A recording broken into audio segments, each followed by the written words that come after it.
बोलो। पुराने में कोई दिक्कत है?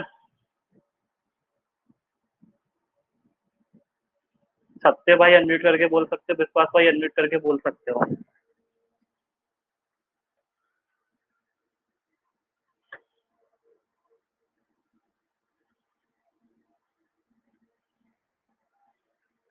तो आज हम एक बढ़िया सा टॉपिक पढ़ेंगे जिसका नाम है एंडोथर्मिक और एक्सोथर्मिक रिएक्शन।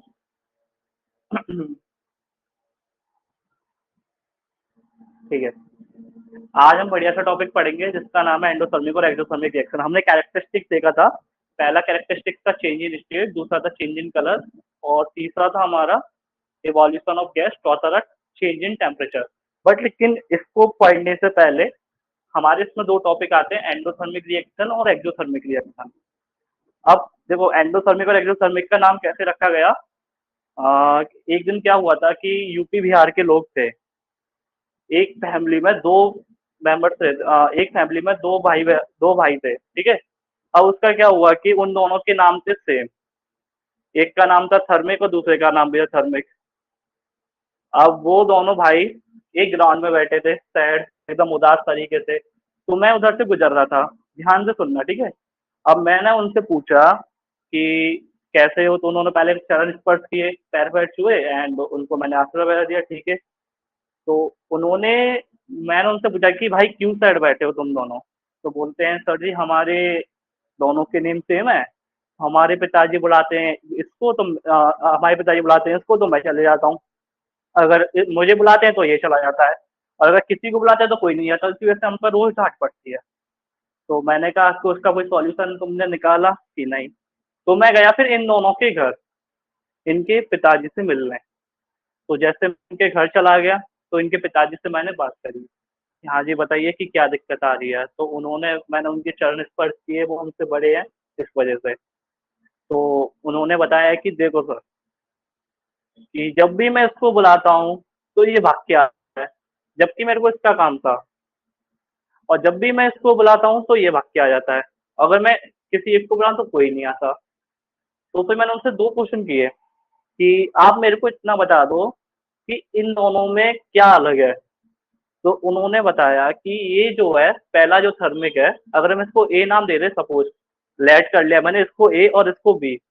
तो अगर मैं ए की बात उन्होंने बोला कि अगर मैं ए की बात करूं तो ये गैस को जो हीट एनर्जी है वो एब्जॉर्ब करता है। मतलब कि पहले ही इसने मतलब कि काम किया, बट लेकिन इसको जो काम करता वो इसका जो काम करने का तरीका था वो एक्स्ट्रा हीट एनर्जी लेने के तरीके से होता था। मतलब कि जब भी कोई रिएक्शन होती है कंप्लीट करने के लिए उसको हीट एनर्जी चाहिए होती है।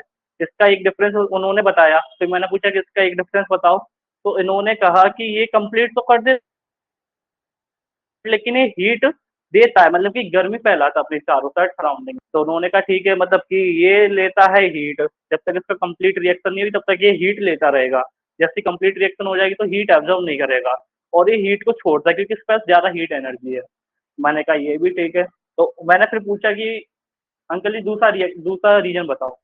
तो उन्होंने दूसरा रीजन मेरे को ये बताया कि जो पहला ए है, ये अपने सराउंडिंग में कोल्डनेस फैला देता है। मतलब कि जब भी ये हीट एब्जॉर्ब करेगा तो जो सराउंडिंग होगी इसकी उधर कोल्डरनेस हो जाएगा। जैसे कि मैं एक एग्जांपल लेता हूँ जैसे कि अगर हम आइसक्रीम खाते हैं, आपने आइसक्रीम खाई होगी, ठीक है। आइसक्रीम खाई होगी तो आपने देखा होगा उसमें से गैस निकल रही है। कल मैंने एक वीडियो भेजी थी व्हाट्सएप ग्रुप में, देखा होगा, एडमिट करके बता सकते हो आप लोग। तो उसमें से गैस रिलीज हो रही थी, मतलब कि उसने एब्जॉर्ब किया है एनर्जी। तो फिर मैंने कहा कि ठीक है, मतलब कि अपने सराउंडिंग में कोल्डरनेस बना देता है। और फिर मैंने इससे पूछा कि अंकल ये एक बात बताइए कि बी क्या करता है फिर। उन्होंने बताया कि ये अपने सराउंडिंग में हीट को बढ़ा देता है। मतलब कि रिएक्शन तो कंप्लीट करेगा बट लेकिन जो प्रोडक्ट में जो हीट रिलीज होगी वो इसकी वजह से होगी, और जो रिएक्टेंट में हीट एब्जॉर्ब होगी वो इसकी वजह से होगी। तो मैंने कहा अंकल जी फिर तो सिंपल बात है, आप इन दोनों को बुलाते हो, जो स्टार वो अलग कर दो, इसके पास हीट रहती है तो ये हीट रिलीज कर। और ये नहीं, ये इसके पास हीट नहीं थी तो ये हीट एब्जॉर्ब कर, तो काम करने के लिए एक्स्ट्रा हीट चाहिए। तो इसके पास हीट रहती है तो ये हीट रिलीज करता है। तो मैंने कहा ठीक है, चलो फिर हम बोलते हैं। फिर हमने एक साइंटिस्ट को बुलाया, साइंटिस्ट से बात की मैंने, तो मैंने उनको ऐसे समझाया कि ये हो रहा है, दिक्कत आ रही है बुलाने में दोनों बच्चों को। तो उन्होंने क्या किया कि उन्होंने इसका नाम दिया एंडो, क्योंकि ये हीट एब्जॉर्ब कर रहा था। रिएक्टेंट साइड में जो हीट थी वो ले रहा था ये, क्योंकि अपनी सारी एनर्जी खत्म करने के बाद इसने एक्स्ट्रा हीट ली, एब्जॉर्ब की, इसलिए उन्होंने रखा कि एंड रखते हैं इसका। और फिर मैंने इसका पूछा कि इसका क्या रखेंगे, दूसरे वाले का बी कंपाउंड का। तो उन्होंने बोला कि इसके पास उन्होंने मेरे से क्वेश्चन पूछा कि एक बात बताओ कि इसके पास हीट रहती है। मैंने कहा हाँ रहती है। तो ये हीट रिलीज कब करता है, जब ये रिएक्टेंट बनाता है, प्रोडक्ट बनाता है, तब ये अपनी हीट रिलीज करता है प्रोडक्ट साइड में। तो मतलब कि इसके पास हीट एक्सेस में रहती है, तो ये रिलीज करता है। तो एक्सेस मतलब इन्होंने रख दिया फिर इसका नाम एक्स। अब मैंने कहा कि सर जी इसमें तो फिर एंड थर्मिक हो जाएगा, एक्स थर्मिक हो जाएगा, तो ऐसे तो नाम अच्छा नहीं लग रहा। मैंने अंकल जी को ही बताया था। तो फिर अंकल जी ने बोला था कि एक काम करते हैं, इसमें दोनों में ओ ओ और लगा देते हैं, क्योंकि ओ ओ लगाने से इनका नाम अच्छा बनेगा और हम इसको बुला भी सकेंगे। तो उस दिन के बाद से इसका नाम हो गया एंडोथर्मिक, इसका नाम हो गया एक्सोथर्मिक। तो अंकल जी की सुविधा भी सॉल्व हो गई, बच्चों की दिक्कतें भी सॉल्व हो गई, और हमारा कॉन्सेप्ट भी तैयार हो गया। तो हमने एंडोथर्मिक और एक्सोथर्मिक को ऐसे पहचाना कि कैसे हीट रिलीज होती है, कैसे हीट अब्जॉर्ब होती है। यहाँ तक क्लियर? तो मैंने आपको एक आसान तरीके से बता दिया, तो आपको ये कभी दिक्कत नहीं होगी, क्योंकि कंफ्यूजन ही होती है कि एक्सोथर्मिक क्या होता है, एंडोथर्मिक क्या होता है। तो मैंने दोनों को एकदम भले तरीके से एक्सप्लेन कर दिया। तो अब मैं अगर इसकी प्रॉपर्टीज पे बात करूं, अगर मैं इसकी प्रॉपर्टीज पे बात करूं, सबसे पहले हम एंडोथर्मिक की कैरेक्टरिस्टिक्स लिखेंगे। तो सबसे पहले मैंने क्या बोला था कि मैं इन दोनों के पास गया, एक अगर मैं ए की बात करूं, यानी कि पहले मैं नाम नहीं ले रहा, एक्सोथर्मिक एंडोथर्मिक नहीं बोला। मैंने ए में मैंने क्या क्या बताया था, मेरे को कोई अनम्यूट करके बताओ दोनों में से। मैंने ए में क्या क्या बताया था?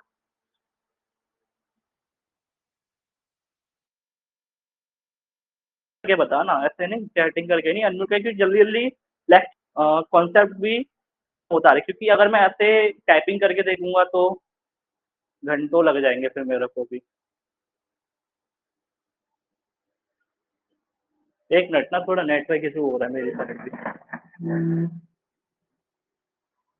बोलो। सर इसके रिएक्शन में हीट डालनी पड़ती है। नहीं, मैं ये पूछ रहा हूँ कि जैसे कि हमने दो कंपाउंड लिए थे ना, ए और बी, हमने उसका नामकरण कर दिया, ठीक है। नामकरण करने के बाद मैंने ए में क्या क्या बताया था कि उसको क्या दिक्कत हो रही थी, उसके अंदर क्या क्या फीचर्स थे ए के अंदर, मेरे को वो बताओ।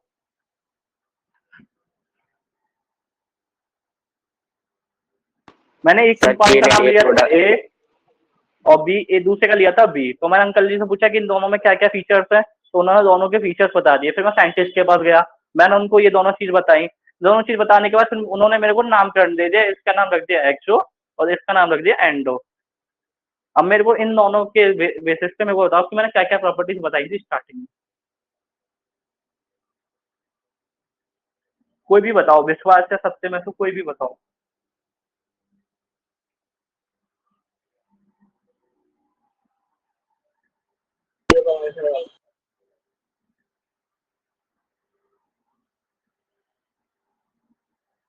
नहीं पता?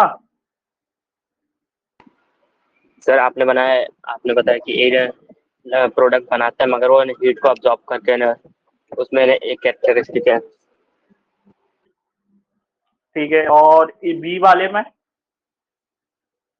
और आपने बताया बी वाले में भी वो रिएक्टेंट बनाता है मगर वो हीट रिलीज कर देता है, इससे उसका सराउंडिंग नेचर हीट वाला हो जाता है। और एक इन बोलो बोलो, और सही जा एक रहे का हो सही जा रहे हो। और एक का सराउंडेड नेचर कोल्ड वाला हो जाता है, कोडेड वाला। बिल्कुल परफेक्ट, बिल्कुल परफेक्ट। तो मैं इसकी प्रॉपर्टीज लिखवाता हूँ। देखो सबसे पहले हम एंडोथर्मिक की अगर रिएक्शन की अगर डेफिनेशन लिखते हैं, कोई पूछता है कि व्हाट इज एंडोथर्मिक रिएक्शन, तो हम ये लिख देंगे कि सराउंडिंग मतलब कि जो एंडोथर्मिक रिएक्शन है वो एक केमिकल रिएक्शन है और हीट को एब्जॉर्ब करता है, एंड सराउंडिंग में वो किससे सराउंडिंग से हीट को एब्जॉर्ब कर जैसे सराउंडिंग की जो ठंडक है वो बनी रहे। जैसे कि आपने देखा होगा कि आप अगर आइस फैक्ट्री गए होंगे तो उधर आइस वगैरह बड़ी बड़ी रखी रहती है, ठीक है। उसमें से अगर आप उसके पास जाते हो तो आपको कोल्डनेस महसूस होती है नहीं होती? तो वो हीट एब्जॉर्ब भी तो कर रहा है ना। सर तो सारे ने एंडोथर्मिक में वो कोल्ड रिलीज है ना, फील होता है सराउंडेड में। अरे क्या क्या बोल रहे हो, दोबारा बोलो। सर तो सारे एंडोथर्मिक रिएक्शन में कोल्ड वाला फील होता है हमें, हाँ क्योंकि या फिर अब बस वो तुम खुद आइस फील, देखो ना। या फिर वो बस। नहीं, जैसे कि मैं आपको एक तो वीडियो के थ्रू ही बताऊंगा, क्योंकि एक कंपाउंड है बेरियम हाइड्रोक्साइड और अमोनियम क्लोराइड। अगर हम उसको मिक्स करेंगे तो उसमें से पानी बनेगा, एंड जो उसका टेम्परेचर है वो सराउंडिंग में बहुत नेगेटिव डिग्री में चला जाएगा, मान के 200 से ऊपर, 300 से ऊपर, 400 से ऊपर। तो हम उसको देखेंगे कि हाँ हमारे एंडोथर्मिक रिएक्शन है, क्योंकि उसका सराउंडिंग का टेम्परेचर है वो कम हो गया, उसने हीट एब्जॉर्ब की और ठंडा ठंडा महसूस होने लगा।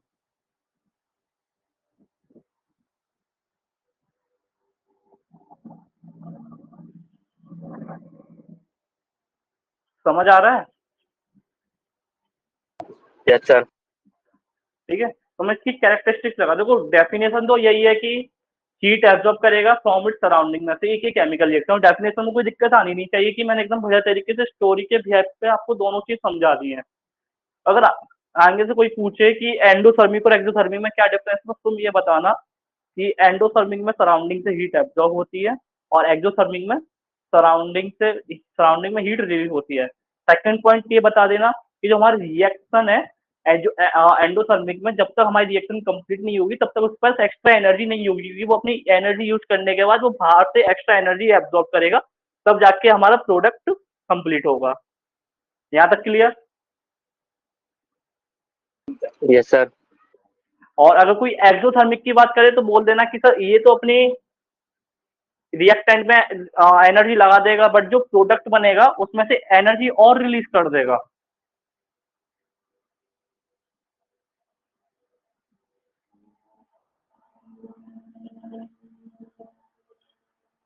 समझ रहे हो? Yes sir. तो ठीक है, तो यहाँ पे मैं आपको प्रॉपर्टीज लिखवा देता हूँ, ठीक है।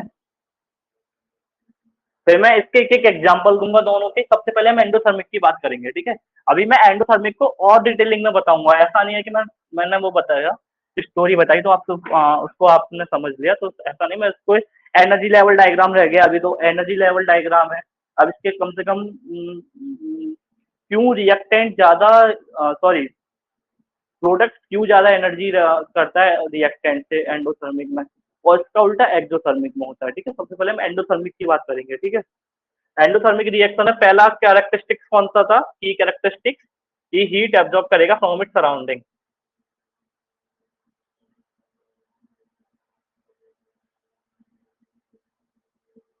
ठीक है।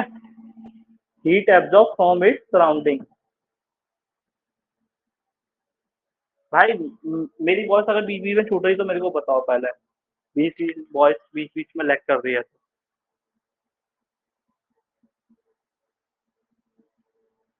सकते हो?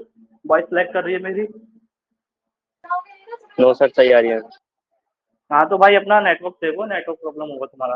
तो हमारी पहली कैरेक्टरिस्टिक्स क्या है कि हीट एब्जॉर्ब होगी फ्रॉम इट सराउंडिंग से, ठीक है।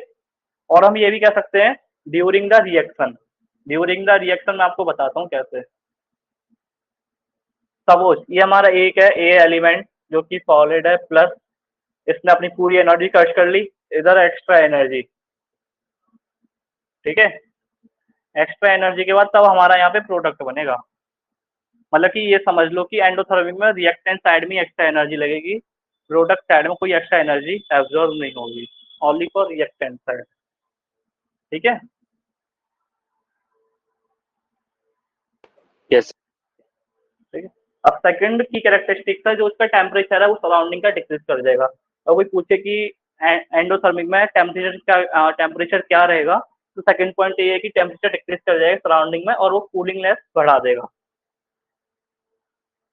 ठीक है, डिक्रीज टेम्परेचर इन सराउंडिंग बस।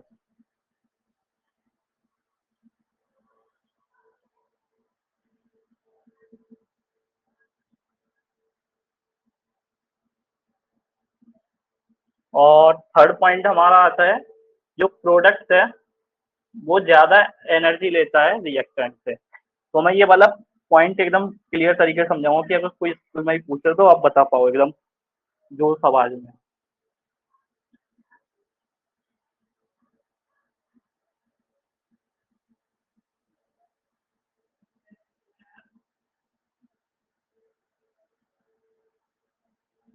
ठीक है, अब मेरे को तीनों पॉइंट बताओ तुम दोनों, कोई भी एक बता दो कि मैंने क्या क्या बताया तब तक एंडोथर्मिक में।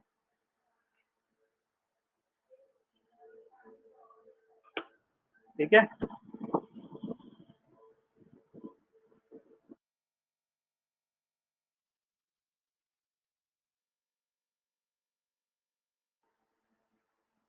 मेरे को एंडोथर्मिक रिएक्शन का बता दो कि मैंने क्या क्या बताया अभी तक।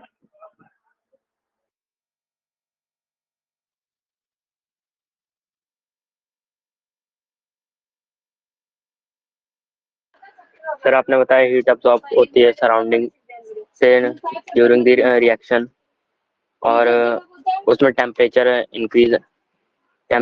डिक्रीज हो जाता है सराउंडिंग में हमारे। और आपने बताया कि इसमें जो प्रोडक्ट साइड जो एनर्जी होती जो रिएक्टेंट साइड जो एनर्जी होती है वो प्रोडक्ट से हमेशा ज़्यादा होती है।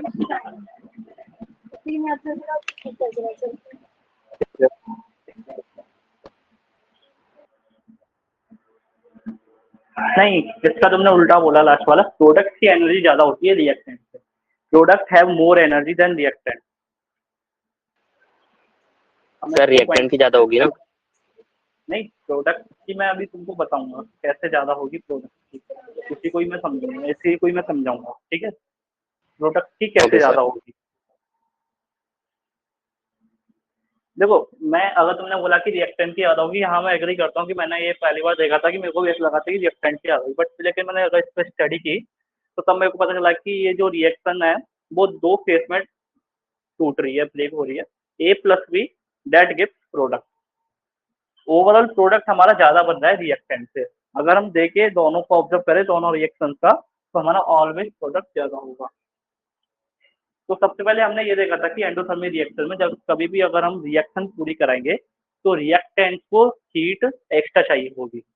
यानी कि सपोज अगर हम रिएक्टेंट में प्लस टोटल एक्स्ट्रा एनर्जी लेते हैं या फिर एक्स्ट्रा एब्जॉर्ब एनर्जी,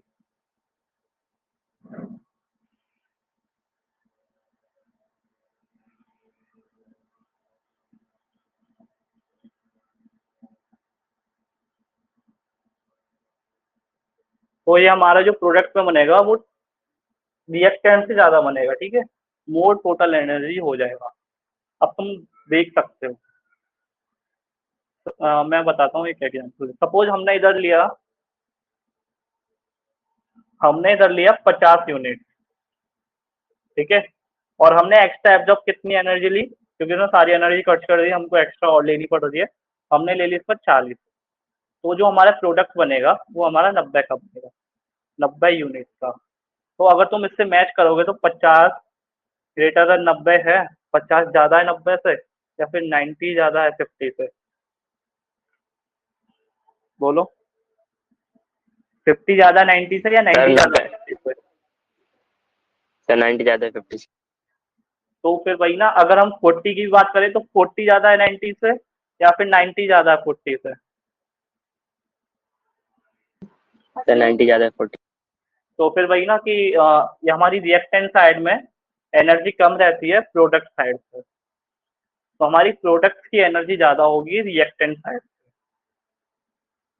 ठीक है, बस सिंपल से समझो, जहाँ हीट एनर्जी ऑब्जर्व हुई है वहां हमारी एनर्जी कम, मतलब कि जो हमारी जो क्या कहते हैं प्रोडक्ट की जो एनर्जी है वो रिएक्टेंट की जो एनर्जी है वो प्रोडक्ट से कम रहेगी। ठीक है, एंडोथर्मिक में यही ओके देखने को सर। मिला। और अगर मैं इसका एनर्जी लेवल डायग्राम बनाऊं,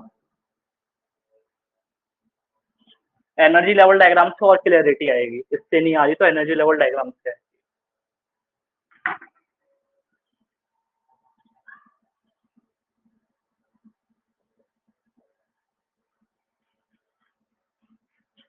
देखो सबसे पहले हमारी रिएक्शन थी 50 पे, ठीक है, 50 पे थी जहां पे हमारा रिएक्टेंट था। हमारा प्रोडक्ट कितने पे बन रहा था? 90 पे बन रहा था। तो इसके बीच में जो एनर्जी क्या थी वो हमारी एब्जॉर्ब एनर्जी थी। जो उसके बीच में जो 40 एनर्जी थी वो हमारी एब्जॉर्ब एनर्जी। अब तुम खुद देख सकते हो ग्राफ इंक्रीज कर रहा है, कर रहा है नहीं कर रहा?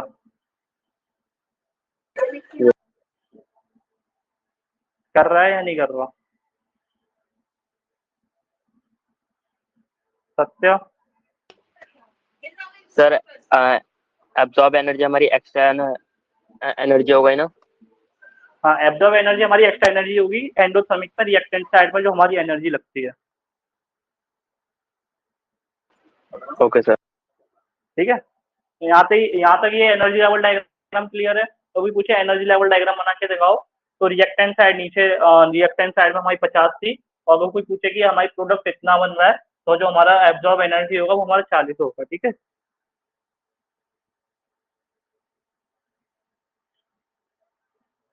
वैसे ये पूछता नहीं है, फिर भी मैंने एक्स्ट्रा में बता दिया ये।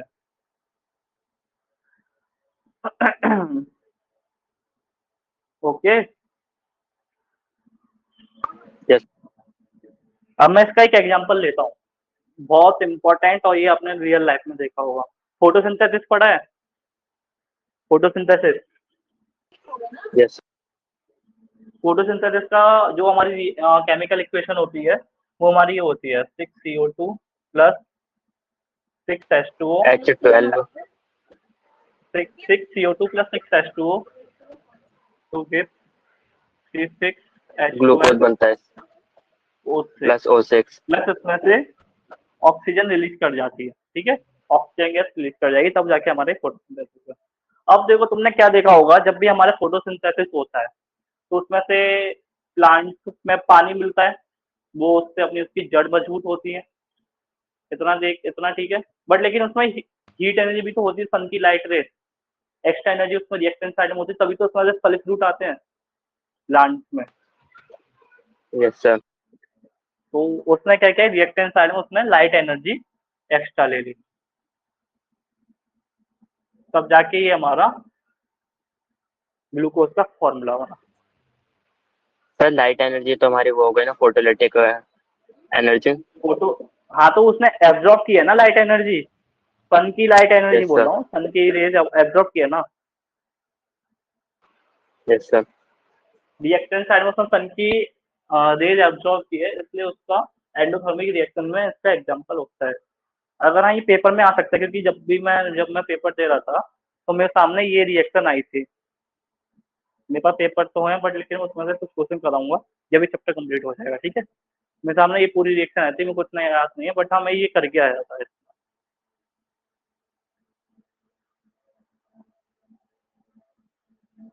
और मैं आपको एक वीडियो दिखाता हूँ, उसके बाद मैं एक कॉन्सेप्ट समझाऊंगा। ठीक है, मैं वीडियो मैं चालू कर रहा हूँ, 1 मिनट रुकना, मेरे को लगाना पड़ेगा पहले।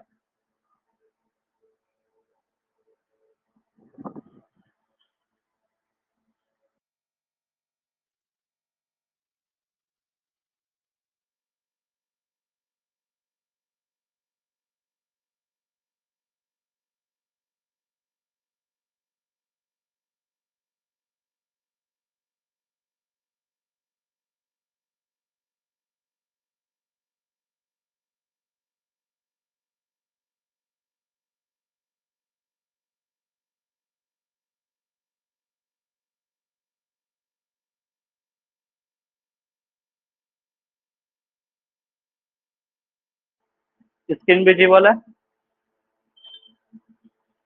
स्क्रीन विजिबल है? Yes sir. ठीक है,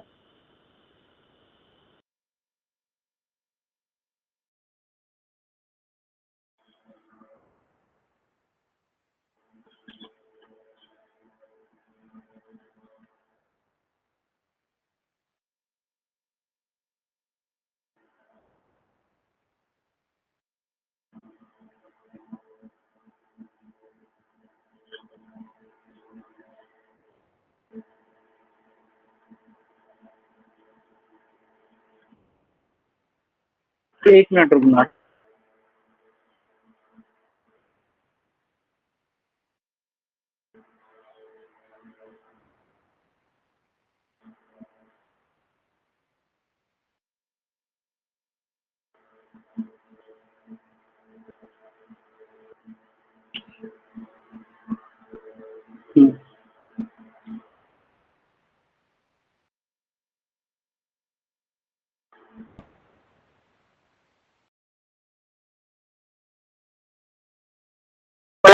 देखते रहना कि क्या हो रहा है।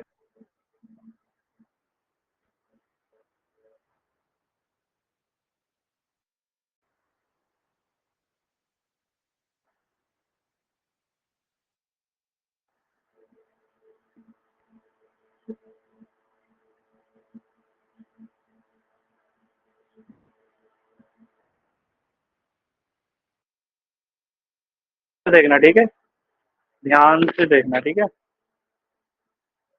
मैं बताते जाऊंगा सारे साथ के साथ। चलो मैंने पिन कर दिया ठीक है। इसने पहले बेरियम हाइड्रोक्साइड का एक सॉलिड सब्सटेंस लिया,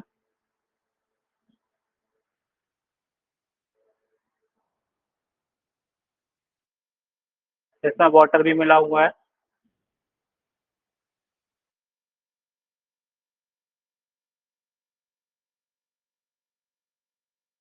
तो इसने इसने के बाद लिया इस क्लोराइड कर लिया। इसके ऊपर नीचे एक वुड की इसने एक लकड़ी रखी देखने के लिए कि इसमें कितनी हीट एब्जॉर्ब हुई है। सबसे पहले ये क्या करेगा, डिस्टिल्ड वाटर डालेगा। डिस्टिल्ड वाटर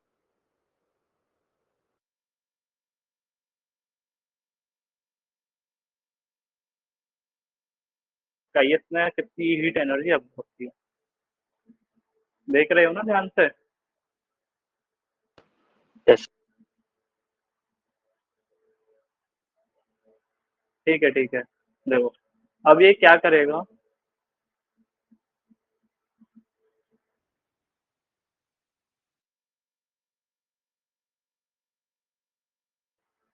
अब ये क्या करेगा, इसने पहले हाइड्रो ऑक्साइड को क्लोराइड को दोनों को मिला देगा। ठीक है,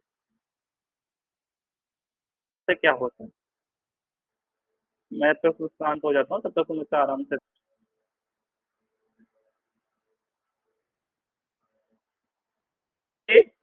थर्मा लिया चेक करने के लिए।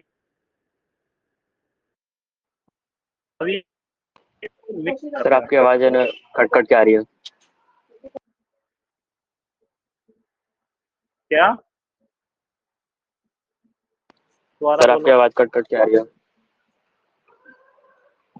अभी क्लियर है, अभी क्लियर है, यस सर। अभी क्लियर है। हाँ तो इसको यस देखो, सर, अब इसने क्लियर। इसमें पहले मिक्स किया ठीक है।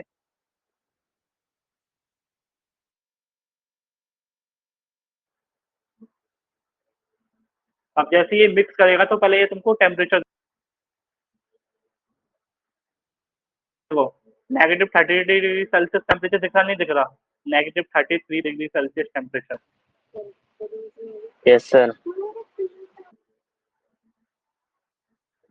तो इसने क्या किया कि हीट को एब्जॉर्ब किया अपनी साइड, तो उसने सराउंडिंग में हीट को एब्जॉर्ब किया एंड सराउंडिंग में उसने कूलिंग साइड बढ़ा दी। को ओके, सर तो इससे ये पता चलता है ये एक एंडोथर्मिक रिएक्शन होगा। इसमें अभी आगे देखते हैं अभी क्या होता है। देखो ये ना, हाँ, अभी तुम देखना ये वाटर कैसे बनता है। ये वाटर बनेगा अभी पूरी तरीके से, पानी बन जाएगा और एकदम हाथ पे मतलब कि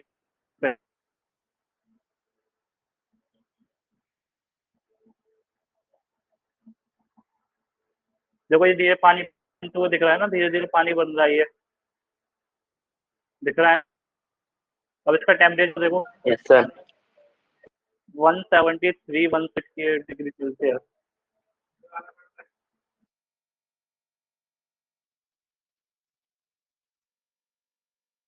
यस सर, देखा।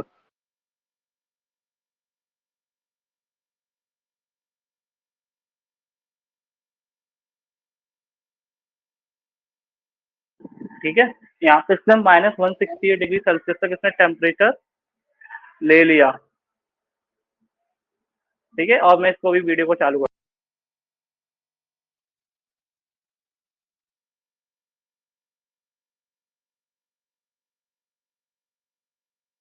अब तुम खुद देखो इसमें वाटर बना दिया पूरा, पूरी तरीके से इसमें वाटर बन गया। वाटर बना कि नहीं बना बीच में पूरा? Yes sir. तो यही हमारा एंडोथर्मिक का कॉन्सेप्ट होता है कि इसने हीट को एब्जॉर्ब किया। अब ये नहीं कहते कि हम आइसक्रीम का एग्जांपल लें, हम किसी का भी एग्जांपल ले सकते हैं। मतलब कि इसने हीट एब्जॉर्ब की तो ये पानी बन गया, यानी कि सॉलिड से ये लिक्विड में डायरेक्ट कन्वर्ट हो गया। जैसे कि हमने स्टेट की बात की थी, तो चेंज सॉलिड इन से स्टेट हो लिक्विड, गया, लिक्विड से मेल्टिंग ऑफ आइस, सॉलिड से लिक्विड चेंज हो इन गया। स्टेट हो गया है। देखो -212 डिग्री सेल्सियस हो गया। मजा आ रहा है ना एंडोथर्मिक रिएक्शन को समझने में? Yes sir. अब तुम खुद देखना कि इसके साथ क्या जादू होने वाला है।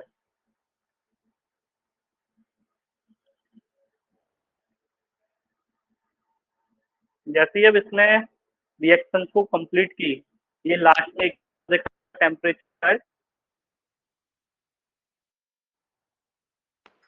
सर आवाज नहीं आ रही। अब देखो ये इसको उठाएगा तो उसकी एंडे यहीं पे ही बर्फ की तरह फ्रीज हो गया। यानी कि इसके अंदर इतनी ज्यादा रिएक्टेंट साइड में इतनी ज्यादा एब्जॉर्ब हीट हो गई थी, इसने हीट इतनी ज्यादा एब्जॉर्ब कर ली थी कि जहाँ पे ये कोल्डर बन गया और पूरा इसने एकदम वुडन साइड को चिपका दिया।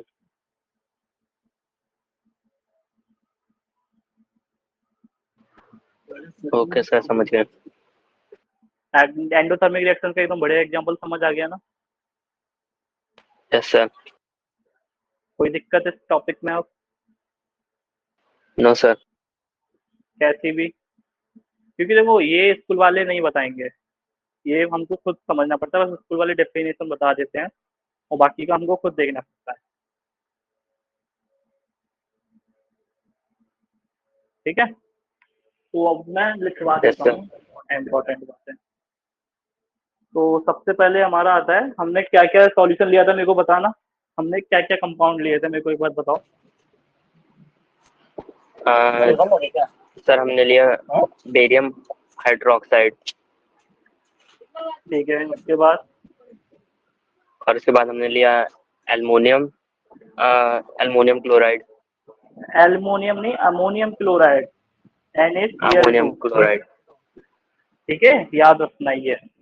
अगर कोई एग्जाम्पल पूछे स्कूल में ही चैप्टर हो गया तुम्हारे, यस सर, हो गया था। तो ये वाला एग्जाम्पल बताया था सर ने? नो सर, ये वाला नहीं बताया था। तो उन्होंने बस डायरेक्ट ये बता दिया हो कि एंडोथर्मिक हीट एब्जॉर्ब करती है, एक्सोथर्मिक हीट रिलीज करती है, राइट? यस सर, वो सेकंड वाला पॉइंट नहीं बताया था कि इससे सराउंडिंग नेचर कोल्ड हो जाता है। थर्ड पॉइंट बताया था? No sir. तो ये फायदा मिल रहा है नहीं रिएक्टेंट। मिल रहा? Yes sir. बस तो फिर ठीक है। तो यहाँ पे मैं बताता हूँ, देखो हमने क्या लिया था। हमने BaOH वोल्ट वाइज डॉट पहले से। अब तो वीडियो क्वालिटी सही है ना, क्योंकि स्टार्टिंग डेज में मेरी थोड़ी वीडियो क्वालिटी बेकार थी। अब तो कोई लैग फैक्टर इशू तो नहीं कर रहा, नहीं नेटवर्क इशू कर रहा मेरी साइड से? नो सर, बस वो आवाज ही क्लियर है थोड़ी ना? कट कट के आ रही है।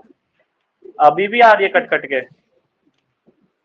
नो सर, अभी नहीं आ रही, बीच बीच में होती है। वो कोई नहीं, थोड़ा बहुत होगा तो वो चेक हो जाएगा 2-4 दिनों में।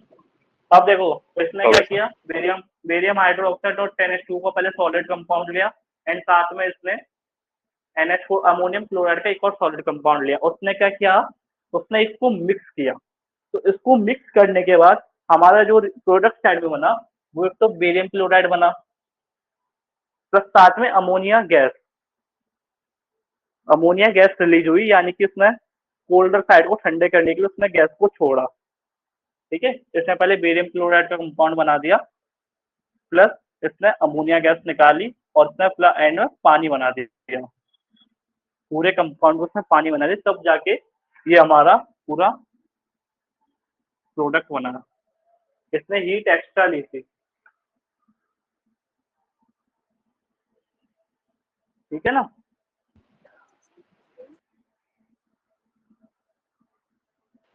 सर बेरियम क्लोराइड क्या पीपीटी होता है?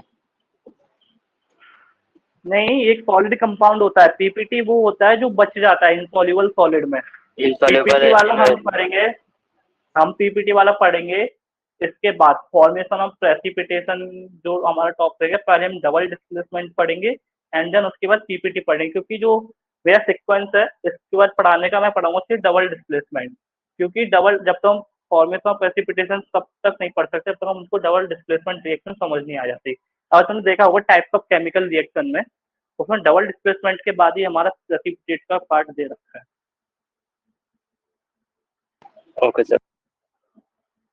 सर ने यही बताया होगा ना, डबल डिस्प्लेसमेंट के बाद ही पढ़ाया होगा फॉर्मेशन ऑफ प्रेसिपिटेशन, या फिर पहले पढ़ा दिया? सर रिएक्शन सारे एक साथ ही पढ़ा दिए सर। नहीं, मैं ऐसे नहीं कर रहा ना, मैं डिस्प्लेसमेंट एकदम ठीक है। अब हमको इसको बैलेंस करना है, तो बैलेंसिंग के लिए क्या करेंगे हम, मैं आजकल बैलेंसिंग भी सिखा देता हूँ यहाँ पे। सबसे पहले हम ये देखेंगे कि हमारा वेरियम कितने एटम बना रहा है, या फिर एक काम करेंगे बैलेंसिंग वाला पार्ट को बाद में देख लेंगे, पहले हम कॉन्सेप्ट को क्लियर कर सकते हैं। ठीक है, मैं इसको बैलेंस कर देता हूँ डायरेक्ट। यहाँ पे वेरियम एक है, ठीक है ठीक है। यहाँ पे एक मिनट, हाँ, Cl2 अमोनियम टू क्लोराइड में 2 लगा देंगे आगे। है ना, 2 लगा देंगे, हो गया। और नाइट्रोजन कितना है, 2, बट लेकिन हाइड्रोजन कितने हो जाएंगे, 8। मेरे को इसमें करना पड़ेगा, नहीं 8 और हाइड्रो ऑक्साइड है।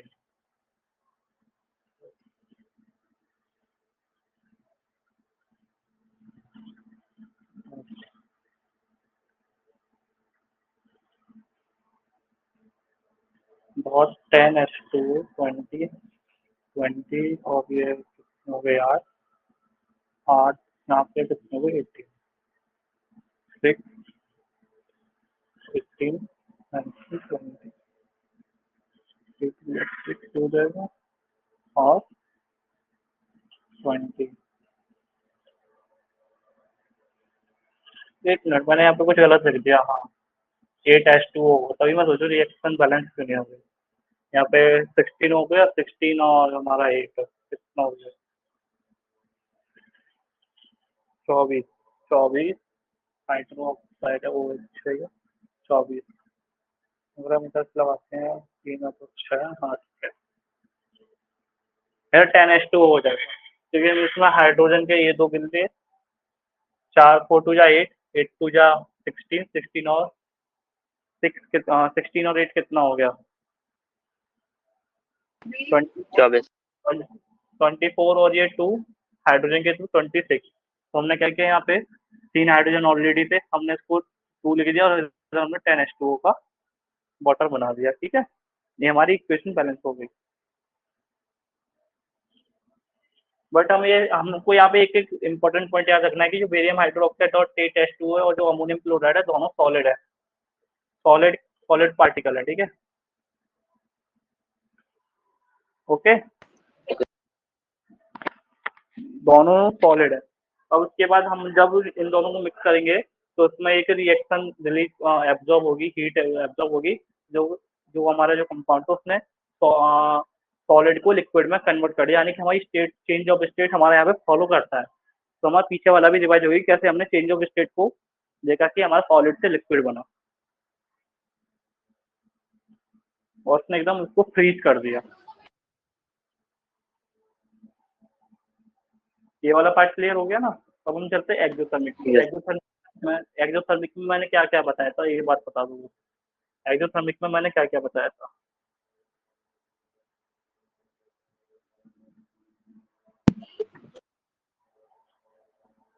एक्सोथर्मिक रिएक्शन में मैंने क्या क्या बताया। सर आपने बताया एक्सोथर्मिक में हीट रिलीज होती है प्रोडक्ट बन जाने के बाद, और उसका सराउंडिंग नेचर बहुत हॉट होता है।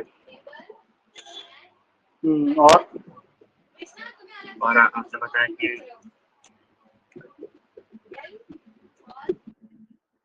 चलो मैं बताता हूँ, ठीक प्रोडक्ट है। साइड पहुंच जाने हमने के बाद हमारा हमारा एक पार्ट कंप्लीट हो चुका है एंडोथर्मिक वाला, हम एक्सोथर्मिक की बात करते हैं। इसके बाद फिर कल हम पढ़ेंगे double displacement reaction, formation of precipitation. तो ये जो हमारा फर्स्ट पार्ट है केमिकल रिएक्शंस का, ये हमारा कंप्लीट हो जाएगा। फिर हम स्टार्ट करेंगे केमिकल इक्वेशन। फिर उसके बाद हम धीरे धीरे केमिकल इक्वेशन के बाद हम सारी रिएक्शन पढ़ेंगे, combination, decomposition, single displacement reaction और रिडॉक्स रिएक्शन। उसके बाद ये हमारा चैप्टर कंप्लीट हो जाएगा, मात्र 2 या 3 लेक्चर का रह जाएगा ये, ठीक है। सबसे पहले हमने एक्सोथर्मिक में देखा था कि हीट रिलीज होती है, यही देखा था ना, हीट रिलीज होती है। Yes sir. उसके बाद फिर हमने देखा था कि सराउंडिंग जो था वो गर्म हो गया था, सराउंडिंग एरिया इसमें वार्म हो गया था, मतलब गर्म हॉटनेस आ गई थी सराउंडिंग में।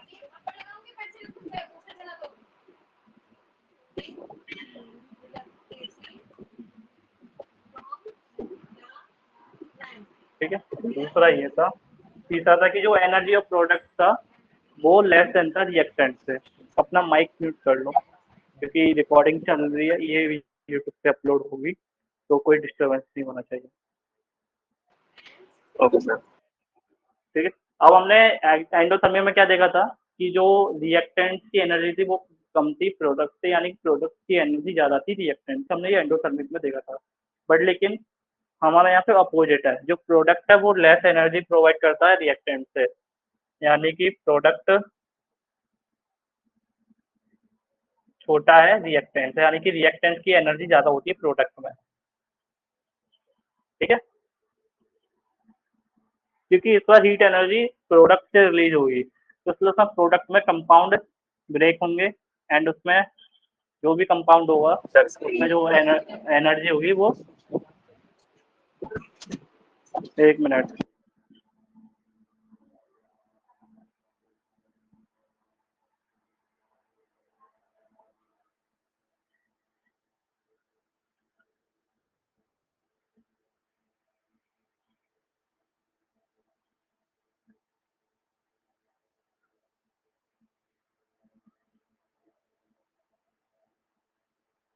एक मिनट रुकना।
यस सर, आ गई अब आ रही है ना? सर। ठीक है, तो मैं कहाँ पे था, एक्सोथर्मिक पे बात कर रहा था। एक्सोथर्मिक में सराउंडिंग की जो प्रोडक्ट की जो एनर्जी थी वो छोटी होती है रिएक्टेंट से, यानी कम होती है, ठीक है। इतना हमको ध्यान रखना है अभी। अब इसका भी हम एनर्जी लेवल डायग्राम और ये सब हम देखेंगे।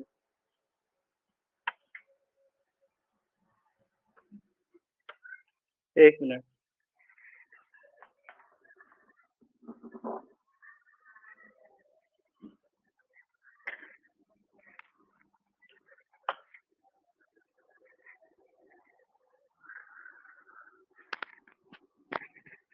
हीट रिलीज होती है सराउंडिंग में। सर फिर से चली गई स्क्रीन। एक मिनट रुको, ये आएगी थोड़ी देर बाद।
अब ठीक है,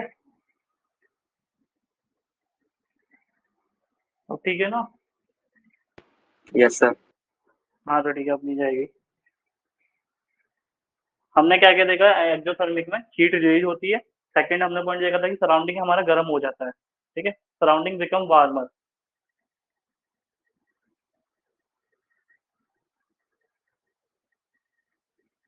थर्ड थिंग हमने क्या देखी थी, जो एनर्जी ऑफ प्रोडक्ट है वो लेस देन हो जाती है रिएक्टेंट से। एनर्जी ऑफ प्रोडक्ट छोटी हो जाती है रिएक्टेंट साइड से। सर इन्वर्टेड भी जा रही है। इन्वर्टेड आ रही है यार, ये स्क्रीन पर और क्यों जा रही है वीडियो?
दो मिनट वेट करना, ठीक है।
तो पूछ सकते हो।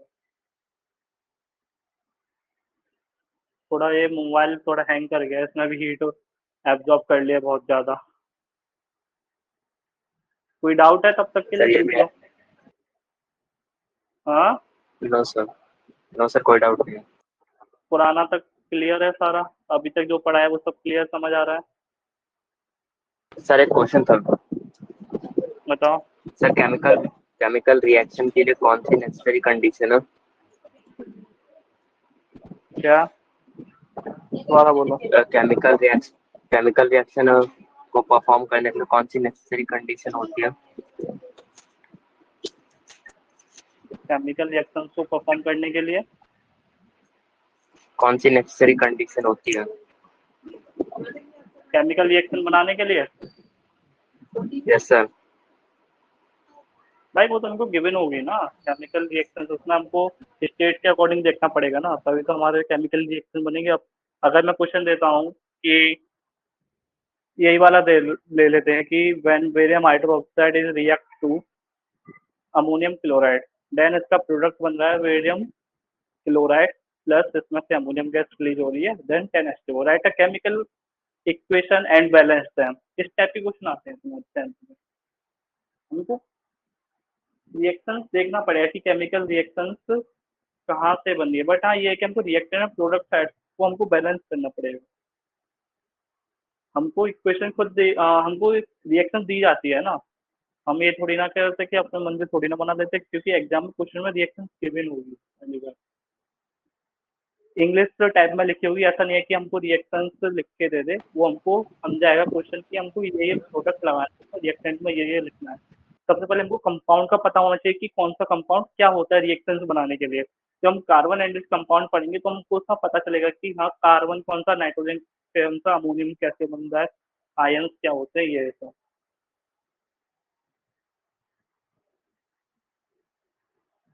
जब तक तुम ये सारे कंपाउंड पता नहीं कर लोगे तब तक तुम रिएक्शन लिख नहीं पाओगे। सबसे नेसेसरी कंडीशन ये है कि रिएक्शन बनाने की कंपाउंड पता होनी चाहिए कि अमोनियम क्लोराइड कैसे कहते हैं, क्या उसका कंपाउंड कैसे बनेगा एंड ऑल।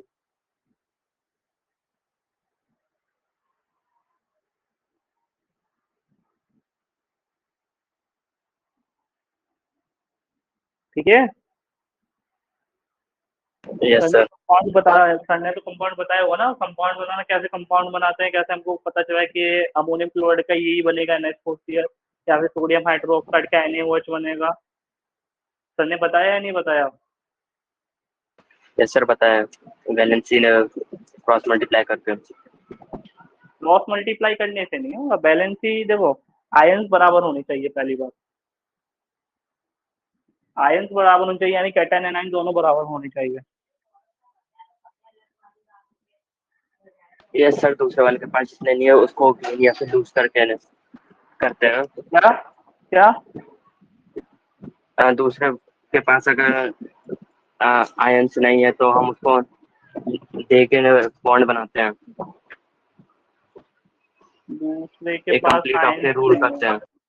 ऑक्टेट रूल हम पढ़ेंगे कार्बन एंड कंपाउंड में पहली बार। ऑक्टेट रूल का यहाँ पे भी उपयोग है, बट हम पढ़ाता तो चैप्टर चैप्टर लास्ट से स्टार्ट कर देता ऑक्टेट रूल का। कार्बन एंड कंपाउंड में पढ़ेंगे ऑक्टेट रूल क्या होता है, और हमारा सेकंड थिंग हम स्ट्रक्चर फार्मूला और एम्पेरिकल फार्मूला, मॉलिक्यूलर फार्मूला कैसे डिफाइन करते हैं। अभी जो ये बेसिक बेसिक पार्ट है, बस तुमको मैं ये बता दूंगा कि हाँ, मैं है ना अभी जैसे तुम्हारी रिएक्शन कंप्लीट हो गई उसके बाद में एक लिस्ट दूंगा कि इंपॉर्टेंट नेम कौन कौन से इंपॉर्टेंट नेम्स हैं। अमोनियम क्लोराइड हो गया, बेरियम हाइड्रोक्साइड, सोडियम सल्फेट, और तुम्हारा सल्फ्यूरिक एसिड। मैं आपको कम से कम 25 से 30 नाम लिखवाऊंगा जो वो इम्पोर्टेंट है अपनी केमिकल रिएक्शन चैप्टर में, जिससे कि क्वेश्चन कभी पूछ ले कि इसका रिएक्शन बना के दिखाओ, तो तुम उस कंपाउंड को उसमें डाल सको एंड उसको बैलेंस कर सको। पहली बात मैं ये भी बता दूंगा कि हाँ कौन सा कंपाउंड का नंबर जो स्टोइचियोमेट्रिक कोएफिशिएंट किधर जाएगा। टीचर लोग क्रॉस मल्टीप्लाई करके बताते हैं, बट मैं तुमको डायरेक्ट सिखा दूंगा, ठीक है। Okay sir. बस एक बात बताओ, तुम्हारे टीचर ने बैलेंसिंग कैसे सिखाई थी? Sir hit and trial method sir, hit और एंड ट्रायल कोफिशिएंट जैसे? मेथड। बाकी पहले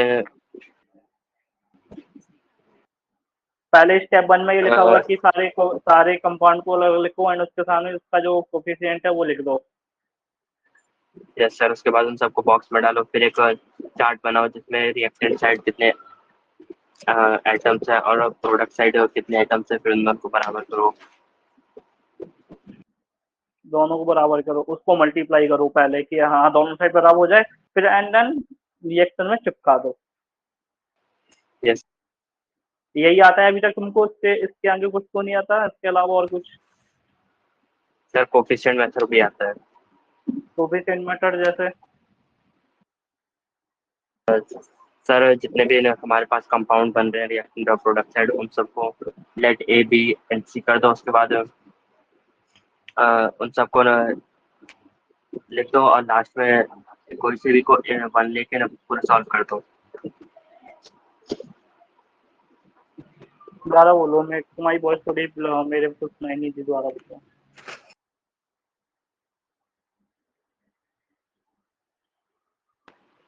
सर, अब आ रही है वॉइस? वॉइस आ रही है। मेरे को ना थोड़ा ये देखना पड़ेगा कैमरा का, मैं स्क्रीन शेयर करके तुमको बताता हूँ कि कैसे क्या एंडोथर्मिक रिएक्शन, कैसे एक्सोथर्मिक रिएक्शन के बारे में, ठीक है? थोड़ा यहाँ पे दिक्कत हो गया है ओके मेरे सर। मोबाइल के।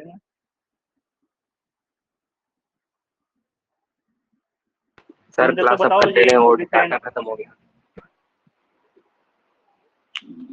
मैं जो चार्जिंग पे लगा लूँ एक्सोथर्मिक रिएक्शन के बाद मैं खुद बंद कर दूंगा, ठीक है? बस 10 मिनट रुको, जब तक चार्जिंग पे मोबाइल लगा लो तुम, वरना मैं खुद नहीं कहता।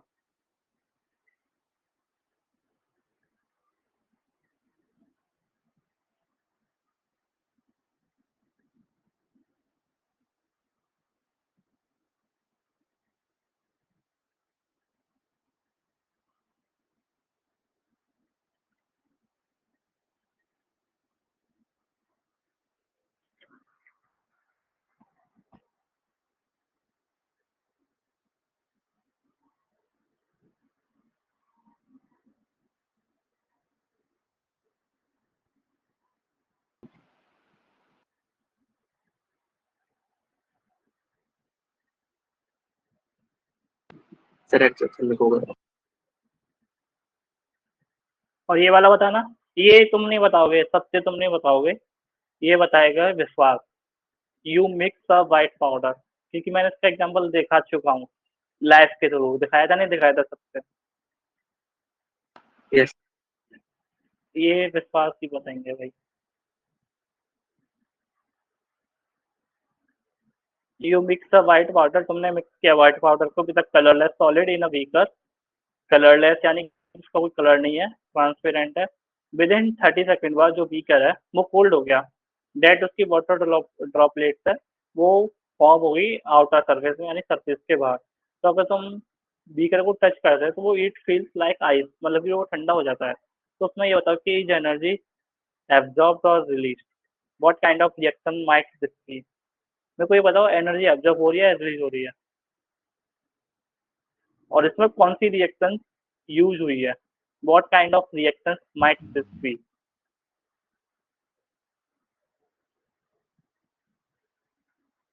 व्हाट काइंड ऑफ रिएक्शन, कौन सी रिएक्शन यूज हुई है? हमने आज इसका एग्जांपल देखा है। और ये बताओ, ये क्वेश्चन ओलंपियाड लेवल का, ये एनएसओ वाला होता है ना? नहीं ma'am, what kind of reaction मतलब कि इसमें कौन से कंपाउंड यूज हुए हैं?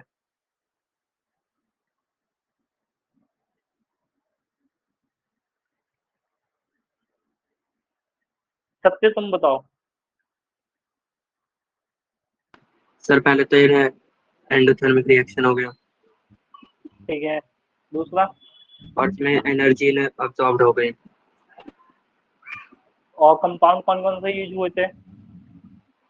सर, हमने बेरियम हाइड्रोक्साइड और अमोनियम क्लोराइड किया था, यूज किया था। जो हमारा बेरियम हाइड्रोक्साइड है वो सॉलिड फॉर्म में होगा, पाउडर वाइट पाउडर में होगा। और बेरियम क्लोराइड हमारा भी सॉलिड फॉर्म में होगा, वो दोनों लिक्विड है, चेंज इन स्टेट में हो जाएगा। गुड गुड, ठीक है। और ये वाला बताओ, ये इनर डार्क रूम वाला।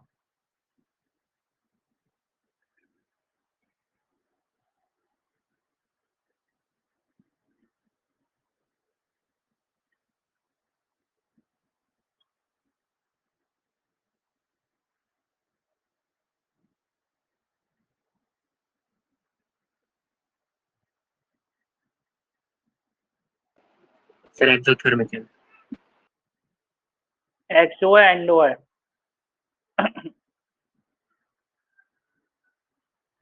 सोचो सर सोचो। एक्सो एंडो।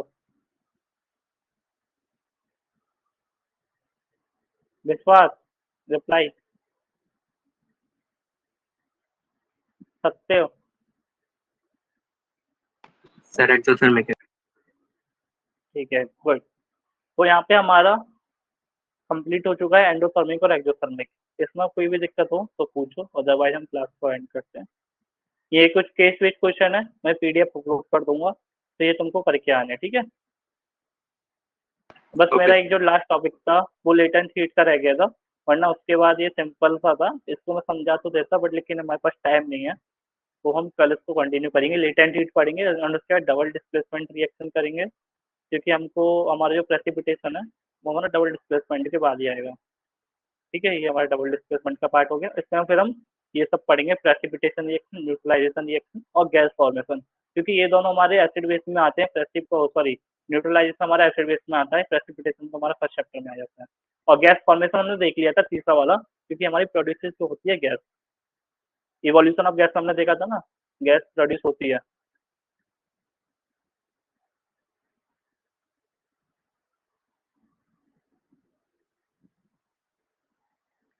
ठीक है विश्वास? हाँ, तो आज का सेशन कैसा लगा? स्टार्टिंग में जो मैंने स्टोरी सुनाई थी वो कैसी थी?